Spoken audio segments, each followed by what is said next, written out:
This 5-minute solution will show you how to turn off autoplay on YouTube from mobile and computer. First of all, let's see the process in computer. So as you can see, currently I'm in my desktop and here's watching a YouTube video.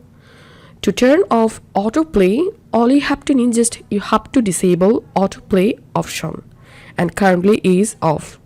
And this is how we can disable autoplay on YouTube on computer. Now let's see the process in mobile. So as you can see, I'm watching a YouTube video, and to turn off autoplay, all you have to do is just toggle the switch off. And this is how we can turn off autoplay on computer and mobile. If you find this video helpful, make sure to subscribe 5-minute solution. See you in the next video.